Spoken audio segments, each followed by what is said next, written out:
Saya memberi tema judul khotbah pagi hari ini yaitu penyesuaian. Katakan sama-sama saya apa? Penyesuaian.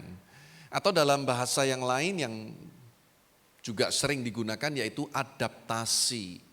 Dalam bahasa Inggrisnya adjustment. Harus ada adjustment, harus ada adaptasi, harus ada penyesuaian dalam kehidupan ini. Nah, apa itu penyesuaian atau adaptasi? Adalah kemampuan seseorang untuk berinteraksi secara tepat dan efektif serta menyeluruh terhadap realitas lingkungannya dan berkomunikasi dengan orang-orang di sekitarnya. Itu kira-kira gambaran tentang penyesuaian atau adaptasi. Dan mau tidak mau kita harus selalu menghadapi yang namanya adaptasi atau penyesuaian ini, adjustment ini. Karena semuanya berubah, betul? Katanya hanya ada satu kepastian di dunia ini, yaitu perubahan. Pasti berubah. Hidup itu pasti ngalami perubahan. Anda siap tidak siap, suka enggak suka, yang namanya perubahan itu pasti terjadi. Usia kita bertambah, betul saudaraku? Ada banyak perubahan dalam kehidupan kita. Ketika dulu kita masih muda dan ketika sekarang kita sudah mulai beranjak dewasa. Harus ada penyesuaian.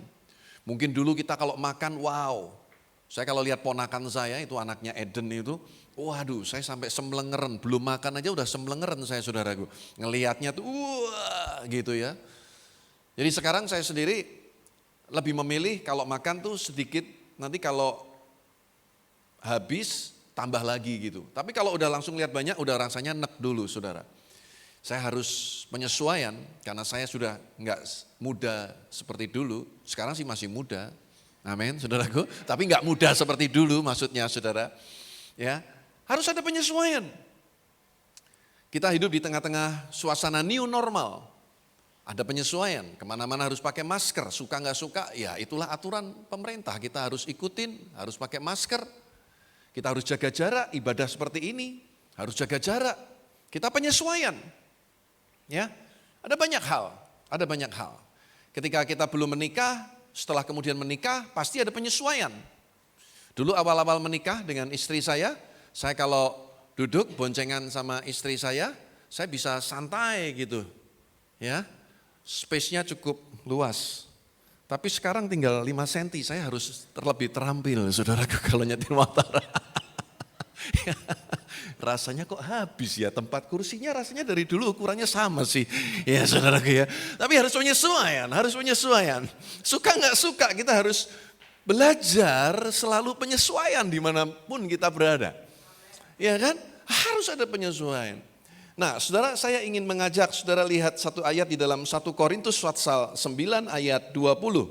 1 Korintus pasal 9 ayat yang ke-20.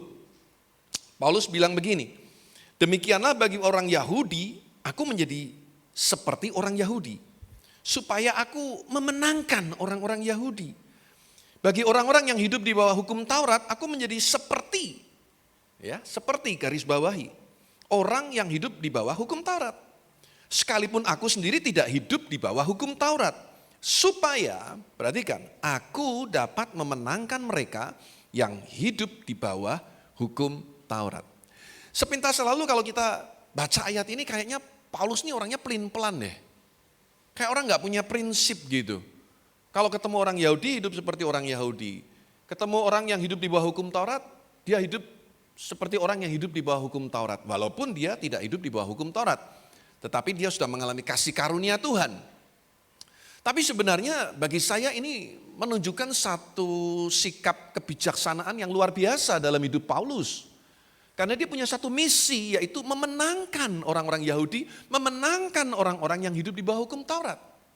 Makanya dia menyesuaikan diri, dia adjust himself, dia menempatkan dirinya sedemikian rupa supaya bisa bergaul dengan orang-orang Yahudi, bisa bergaul dengan orang-orang non-Yahudi, bisa bergaul dengan orang-orang yang tidak hidup di bawah hukum Taurat maupun yang hidup menurut hukum Taurat dengan satu tujuan, membawa mereka semua mengenal Kristus. Membangun satu hubungan, relationship, supaya pada akhirnya membawa mereka mengenal Kristus. mengalami keselamatan secara pribadi. Jadi saudara yang kasih Tuhan, ini justru mencerminkan sikap hidup yang bijaksana. Jadi kalau kita ada di Eropa, ya Anda jangan bawa budaya Indonesia mentah-mentah di sana. Nggak bisa, saudaraku, gaya hidupnya beda lagi. Ya. Jadi contoh ini saya sering ulangi dan tolong jangan diulangi lagi di antara kita ya. Orang Eropa tuh paling nggak suka kalau kita ketemu kayak orang Indonesia begini. Kalau ketemu, loh kamu kok sekarang tambah gendut? Itu sangat tabu bagi orang Eropa, saudaraku. Urusan apa lu ngurusin gua kurus gendut mau apa? Itu contoh, saudaraku. Nggak boleh Anda bilang begitu. Ya, kalau di Jawa ini kadang, di Indonesia ini kadang bahasa basinya basi, saudaraku. Ya, nggak pas gitu loh. Ada lagi, saudaraku, ini keterlaluan banget nih ya. Udah lama nggak ketemu, saudara, udah lama nggak ketemu ngomong apa, saudaraku? Kok kamu tambah tua sih? Kurang ajar nggak, saudaraku? Emang ada orang yang tambah muda, saudaraku? Anda kalau di Eropa begitu, wah mereka bisa marah, saudara. Nah, ketika Anda di Eropa, ya belajar budaya Eropa bagaimana? Ketika Anda di Afrika, Anda belajar budaya Afrika bagaimana? Apalagi Anda pelayanan misi. Kalau Anda pelayanan misi, nggak bisa bawa diri Anda baik-baik, bisa adjust dan menyesuaikan diri, Anda bisa jadi masalah. Hudson Taylor, misionari untuk Tiongkok, dia orang Eropa, tapi dia membawa diri, dia rela berpakaian seperti orang Tiongkok, dia rela memelihara rambut yang panjang seperti orang Tiongkok. Enggak salah, saudaraku, dengan semuanya itu, supaya dia bisa diterima. Dan dia mengabarkan Injil, memberitakan Injil di Tiongkok. Sehingga dia bisa diterima. Saya kalau pelayanan kemana-mana juga berusaha. Ya tidak pernah menolak makanan yang dihidangkan oleh jemaat. Baik di kota, di desa, saya akan berusaha menghormati. Apalagi kalau di desa. Anda makan makanan yang dihidangkan oleh jemaat di desa, itu merupakan satu penghormatan. Ya, saya berusaha menyesuaikan, saya nggak akan menuntut untuk makanan ini, makanan itu. Belajar menyesuaikan diri dalam segala keadaan.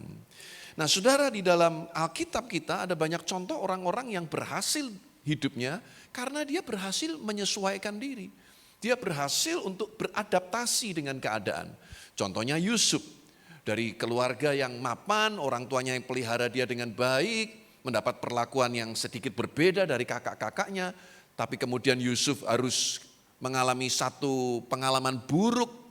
Dia dibuang ke Mesir oleh kakak-kakaknya, dijual, dia jadi budak. Anda baca di Alkitab bagaimana dia menyesuaikan diri. Dia nggak pernah, saudaraku, dengan keadaan seperti itu menyalahkan semua yang terjadi.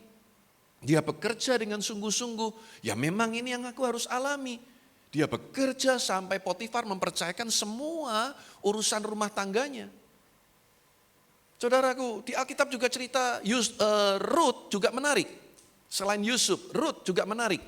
Bagaimana dia kehilangan suaminya, dia kehilangan ayah mertuanya. Akhirnya dengan ibu mertuanya Naomi, Ruth ikut pulang ke Bethlehem. Di Bethlehem dia tidak berpangku tangan, kemudian nganggur, menyesali, meratapi nasibnya. Enggak. Dia memilih untuk bekerja. Di belakang para penyabit gandum, jelai, saudaraku, maka yang tersisa itu yang dia ambil. Dan kebetulan dia bekerja di perkebunannya Boas.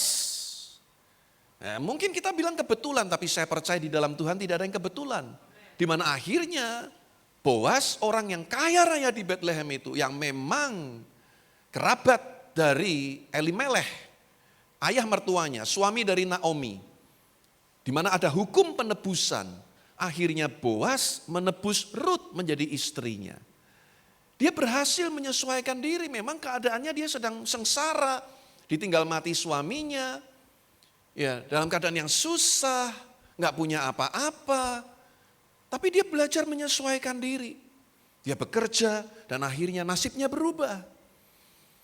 Jangan gampang menyalahkan keadaan, jangan gampang menyalahkan nasib dan berkata memang ini nasibku. Kadang kita kurang cerdas untuk menyikapi semua keadaan yang terjadi dalam hidup kita. Jangan bilang ini krisis maka semua orang pasti susah. Belum tentu. Orang yang smart, orang yang cerdik, orang yang mau belajar, orang yang mau beradaptasi, Krismon hari-hari ini justru menjadi Kristus menolong, bukan krisis moneter. Berapa banyak orang-orang yang justru diberkati hidupnya, sukses hidupnya, ketika dalam keadaan yang orang bilang ini Krismon, ini lagi pandemi. Tapi mereka beradaptasi, mereka menyikapinya dengan positif, dengan baik. Hidupnya diberkati Tuhan, saudara. Ya kita bersyukur juga untuk gereja kita di tempat ini. Di tengah-tengah Krismon juga, di tengah-tengah pandemi kita bisa membangun. Kalau saya nggak bisa menyesuaikan diri dalam tengah-tengah pergumulan waktu-waktu itu, mungkin jalan ceritanya lain. Jadi saudara yang kasih Tuhan, ini penting sekali, penting sekali. Daniel, Sadrah, Mesah, Abednego, orang-orang yang juga berhasil di dalam adjust himself, menyesuaikan dirinya. Makanya biarpun mereka orang Yahudi, mereka ini ditempatkan dalam posisi penting pemerintahan Babilonia pada zaman itu. Karena mereka berhasil menempatkan dirinya dengan baik. Walaupun, nah untuk satu hal ini memang kita nggak bisa kompromi soal iman percaya kepada Tuhan. Kita nggak bisa kompromi. Daniel, Sadrah, Mesah, Abednego membuktikan iman percayanya kepada Tuhan. Dia nggak mau kompromi kalau soal iman. Dan gara-gara iman mereka itulah justru ya kerajaan Babel ini melihat kebesaran Allah yang disembah oleh Daniel, Sadrah, Mesah, dan Abednego. Amin, saudaraku. Paulus sendiri, seperti yang tadi kita baca, dia berusaha, saudaraku, bagaimana bisa diterima di antara orang Yahudi yang hidup menurut hukum Taurat, yang tidak hidup menurut hukum Taurat, orang-orang kafir menurut orang Yahudi di luar bangsanya sendiri itu dianggap kafir. Maka apa yang terjadi? Ketika dia punya anak rohani namanya Timotius, bapaknya orang Yunani, ibunya orang Yahudi. Karena Paulus sering membawa Timotius di dalam pelayanannya, dan Paulus sering khotbah di sinagoge, di rumah-rumah ibadah. Maka apa yang terjadi? Paulus menyuruh Timotius untuk disunat. Supaya bisa diterima di kalangan orang-orang Yahudi. Papanya orang Yunani, gak kenal budaya sunat. Paulus sendiri mengajar, bersunat tidak bersunat gak penting. Yang penting kamu jadi ciptaan yang baru. Tapi demi supaya Timotius ini bisa diterima di kalangan orang Yahudi, dia bilang sama Timotius, sebaiknya kamu disunat. Jadi saudara yang kasih Tuhan, di sini kita bisa melihat bagaimana kita ayo belajar membawa diri. Ada hal-hal yang prinsip secara iman memang kita nggak boleh kompromi. Tapi ada hal-hal di mana sebetulnya itu lebih kepada culture, kepada budaya. Di mana nggak masalah sebetulnya. Ada orang yang tanya sama saya, boleh nggak sih Pak kalau ketemu orang tua kita pai-pai? Boleh nggak saudara? Loh ini tradisi Tionghoa, nggak ada masalah. Ketika Anda pai-pai itu berarti, wih kayak kita udah dosa gitu. Enggak ada yang salah dengan itu. Jadi saudara kasih Tuhan, mari kita belajar. Jangan sampai kita jadi batu sandungan. Amin saudaraku. Jangan sampai kita jadi batu sandungan. Karena kita yang gagal untuk menyesuaikan diri di dalam keadaan-keadaan yang terjadi hari-hari ini. Ingat sekali lagi semuanya mengalami perubahan. Ada banyak hal kita mesti menyesuaikan hidup kita hari-hari ini. Suka nggak suka kita harus hadapi itu. Ya, saudara, bangsa Israel itu gagal masuk ke Kanaan karena mereka gagal untuk hidup dalam penyesuaian Tuhan. Ketika mereka harus ngelewatin padang gurun. Mereka bersungut-sungut, mereka berontak kepada Tuhan. Padahal Tuhan menyertai mereka dengan tiang awan, tiang api yang luar biasa. Nah, dengan cepat saya ingin bagikan pagi hari ini. Ciri-ciri orang yang bisa adjust, penyesuaian dengan baik. Yang pertama ya, lihat saudaraku. Orang itu selalu mengucap syukur dalam segala keadaan. Orang yang bisa menyesuaikan diri itu selalu mengucap syukur. Coba kita lihat ayatnya, 1 Tesalonika 5 ayat 18. 1 Tesalonika 5 ayat 18. Alkitab berkata, mengucap syukurlah dalam segala hal. Sebab itulah yang dikehendaki Allah di dalam Kristus Yesus bagi kamu. Saudara, ayat ini terlalu lazim kita baca, kita dengar, sampai-sampai kadang karena udah terlalu terbiasa, kita anggap ini hal yang remeh. Padahal ini sangat esensi sekali, apalagi di zaman seperti sekarang ini. Ya, yuk kita baca sekali lagi sama-sama, seolah-olah Anda ngomong sama diri sendiri. Ya, baca sampai telinga Anda mendengar suara Anda. Ya, sambil Anda bisa tepuk-tepuk dada sendiri gitu saudara. Ya, yuk baca sama-sama dengan suara keras, perlahan-lahan saja. Ya, temponya 2, 3. Mengucap syukurlah dalam segala hal, sebab itulah yang dikehendaki Allah di dalam Kristus Yesus bagi kamu. Amin. Kata kamunya diganti nama kita masing-masing. Ya, sekali lagi, ada yang lupa namanya? Nah, kalau lupa namanya tanya sebelahnya. Sakjane jenengku sopo gitu saudara ya. Oke, semua ingat namanya? Baca lagi dengan suara yang keras. 2, 3. Mengucap syukurlah dalam segala hal, sebab itulah yang dikehendaki Allah di dalam Kristus Yesus bagi Yohanes Irawan. Amin. Ya, mengucap syukur dalam segala hal, bukan ketika kita dalam keadaan yang baik saja, tapi dalam keadaan yang tidak baik pun mengucap syukur. Kemarin saya ke Jakarta, waduh kesasar-sasar saudaraku, keliru keluar jalan tolnya. Aduh, kadang saya kesel dengan diri saya sendiri. Kalau suruh ngafalin jalan tuh kok susah banget. Tapi saya selalu juga ingat ayat ini, mengucap syukur. Toh akhirnya sampai, toh hanya terlambat mungkin 15 menit. Kondangannya masih keburu, mandi dan berdandan istri saya masih keburu, mengucap syukur. Pencobaan tidak akan melampaui kekuatan kita, mengucap syukur. Orang yang bersyukur adalah orang yang tahu bagaimana cara menikmati hidupnya.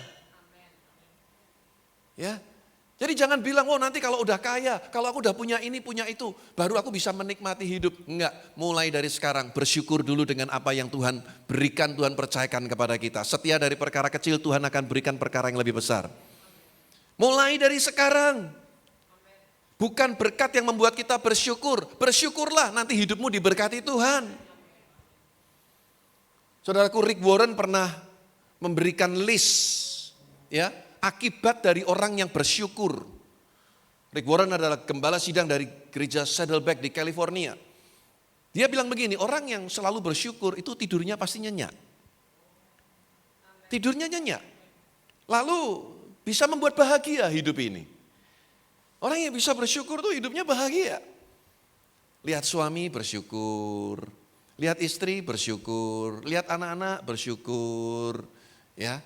Teman-teman yang ada bersyukur, lihat gereja bersyukur, punya mobil yang mungkin keluaran tua bersyukur. Apapun lah pokoknya bersyukur. Bahagia hidupnya saudaraku.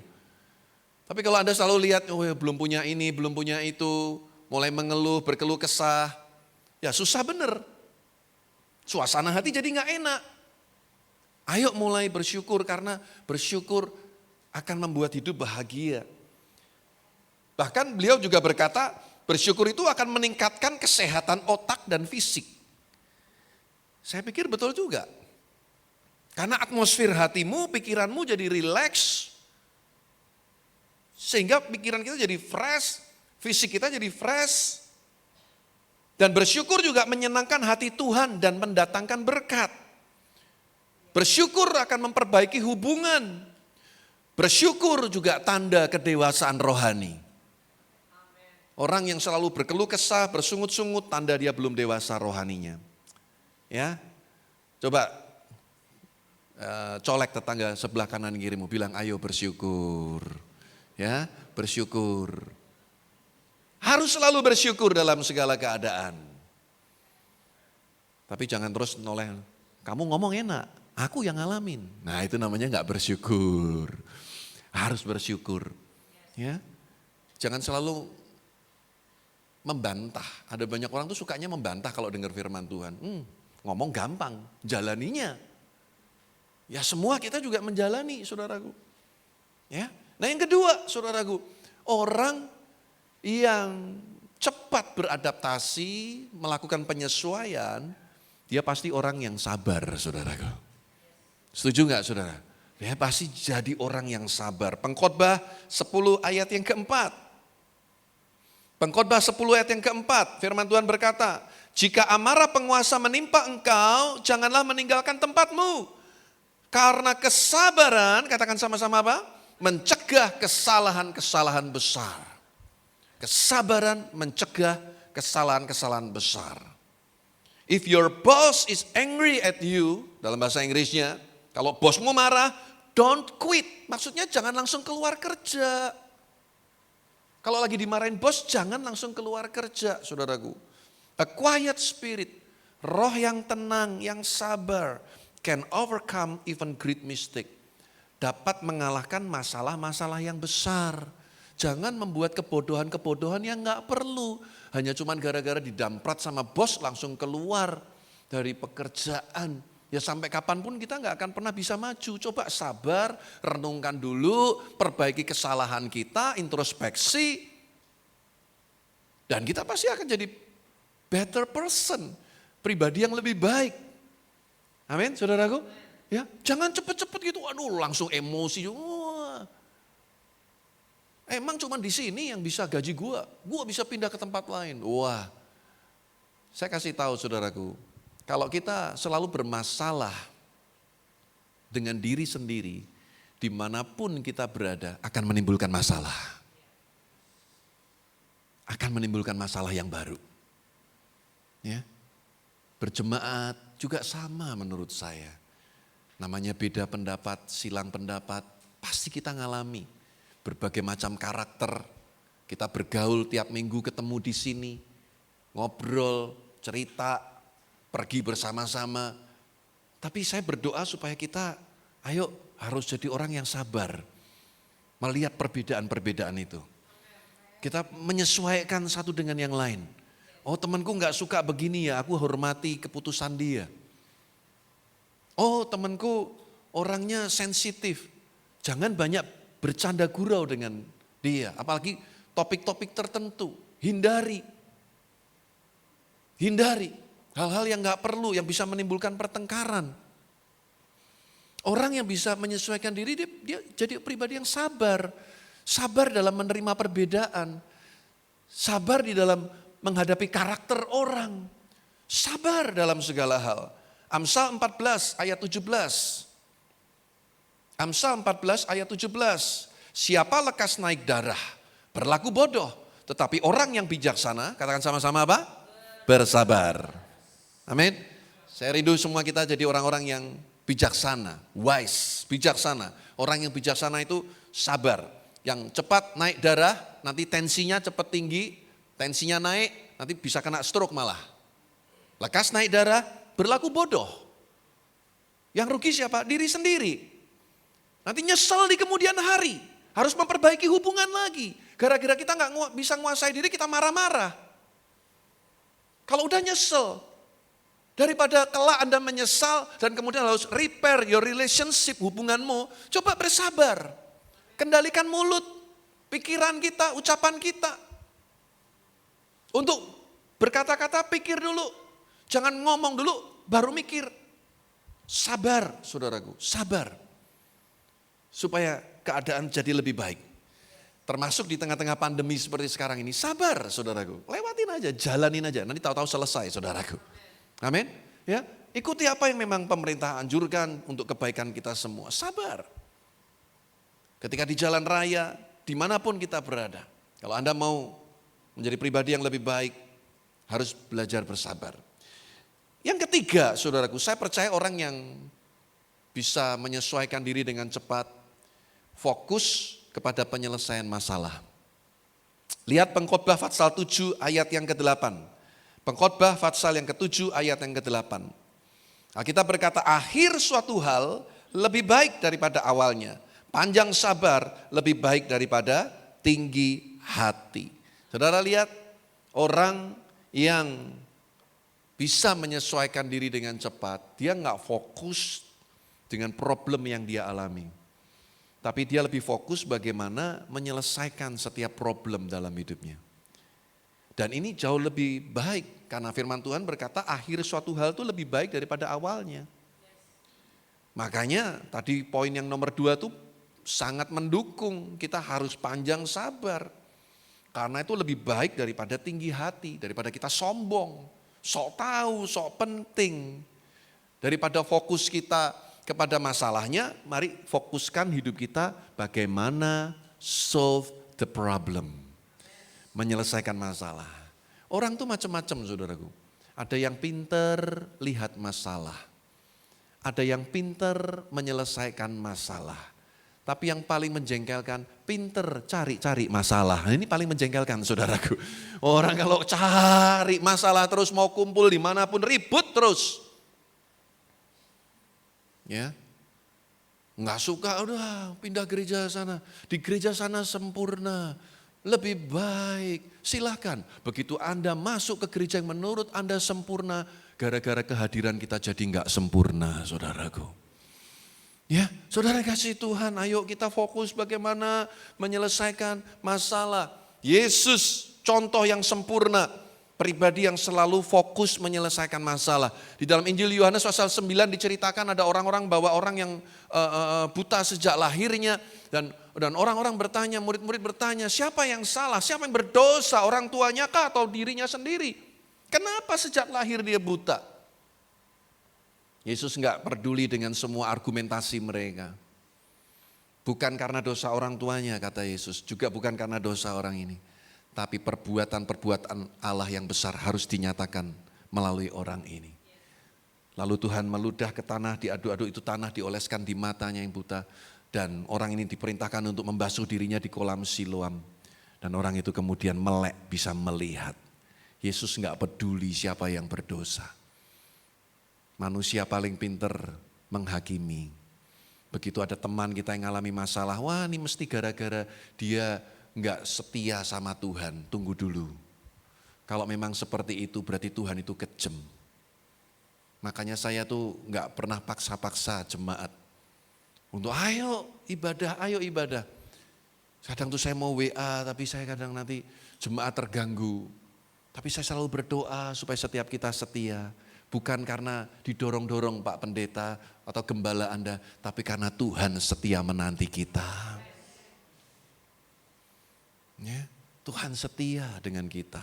Dia setia memberkati kita. Dia setia menolong kita. Buktinya apa? Kalau kita ada kesulitan, masalah. Anda mentok kemana-mana udah mentok. Mau kemana? Ke Tuhan lagi, doa lagi. Dan dia setia mendengar doa-doa kita. Saya rindu saudaraku supaya setiap kita ayo fokus bukan kepada masalahnya, tapi bagaimana menyelesaikan masalah. Dalam keluarga kita ngalami beda pendapat, tapi bagaimana kita menyelesaikan masalah itu jauh lebih penting. Suami istri kita harus selalu beradaptasi. Perubahan demi perubahan terjadi. Usia kita udah gak muda barangkali, tapi pasti ada perubahan. Dan kita harus belajar menyelesaikan masalah dengan lebih bijaksana. Yang keempat, bagi saya saudaraku, orang yang cepat beradaptasi, melakukan penyesuaian adalah orang yang mudah atau orang yang menunjukkan dia memiliki kedewasaan rohani. Ya, orang yang mudah beradaptasi, cermin kedewasaan rohani. Saya mau kutip satu kata-kata bijak dari bahasa Jawa ini kok bagus banget saudara. Ya, saya suka sekali kalimatnya tuh orang bilang menohok gitu saudara ya. Pitutur apik tenan kata teman saya saudaraku ya. Wong nrimo uripe dawa katanya saudaraku. Orang yang bisa menerima itu umurnya panjang. Wong sabar rezekine jembar. Setuju gak saudaraku? Ya, orang yang sabar itu rezekinya lebar, besar. Wong ngalah uripe bakal berkah. Orang yang suka ngalah tuh hidupnya bakal penuh berkat. Sopo sing jujur uripe makmur. Nah ini gak usah saya terjemahin saudaraku. Kalau kata makmur semua pasti senang dan semua pasti tahu saudaraku ya kan. Sopo sing suloyo uripe sengsara. Siapa yang suka mengeluh hidupnya sengsara. Sopo sing sombong amale bakal kobong katanya. Yang sombong amalnya terbakar hangus. Sopo sing telaten bakal panen. Yang telaten pasti akan menuai. Amin. Ya, Jadi saya ngomong begini bukan terus, wah enak Bapak Pendeta. Saya juga terus belajar, beradaptasi dengan perubahan-perubahan yang terjadi. Saya terus terang beberapa bulan ini tidur sampai jam 11 sampai jam 12 malam, saudaraku. Gara-gara mendengarkan, memperhatikan pertengkaran suami istri yang tidak habis-habisnya sampai saya lelah, saudaraku. Ya, berhari-hari. Dan masalahnya itu lagi diulang-ulang lagi. Sampai saya kadang, aduh gak bisa tidur, saudaraku. Saya pikir, waduh sampai kapan ini ya? Sampai kapan ya? Kalau melihat masalah keluarga ini memang kasihan. Si suami ini ditinggal mati istrinya dan akhirnya dia berjuang membesarkan 3 orang anaknya. Dan singkat cerita dia berkenalan dengan seorang gadis dan akhirnya menikah. Saya pikir fine-fine aja, gadisnya cantik, istrinya yang kedua cantik.